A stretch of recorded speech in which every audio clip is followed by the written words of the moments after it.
Basically, you're going to hit lock, lock, lock.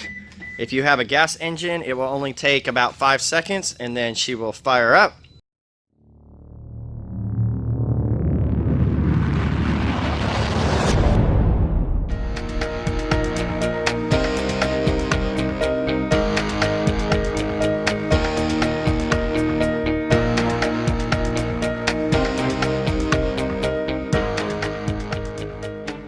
The first thing we need to do is turn the ignition on by pressing the start-stop button 2 times.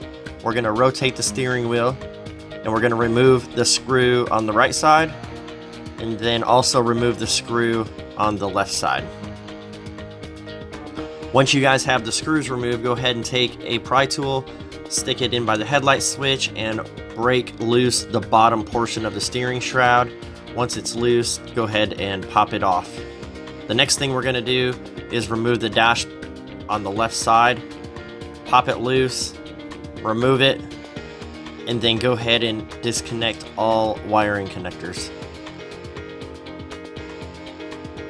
Okay, so we're going to start with the wiring harness install underneath the steering column. This is super easy. There's just one connector here, 7-pin connector. You'll see the location right here. Take our mating connector and go ahead and plug it in. Zip tie it down to this wire loom right here, and we're going to come over and route our wire to our home run area right here. 30-pin connector right down here.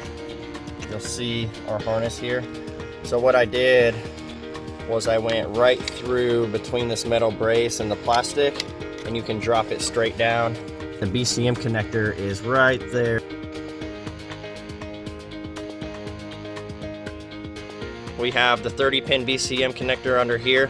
We have the 7-pin connector over here, and we are done. If you guys have a gas engine, this is all it takes to install on a Rav4.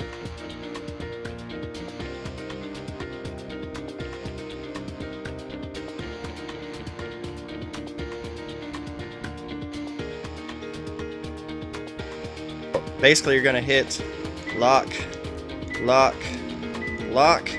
If you have a gas engine, it will only take about 5 seconds, and then she will fire up. Parking lights are on, so we are good to go, and there's the engine. The car remains locked. You come out, you hit unlock, you open the door, it will turn off, and then you can just get in and go ahead and restart it. So the parking lights will probably flash a few times when you open the door just to indicate a shutdown code for the remote start. But other than that, that's it.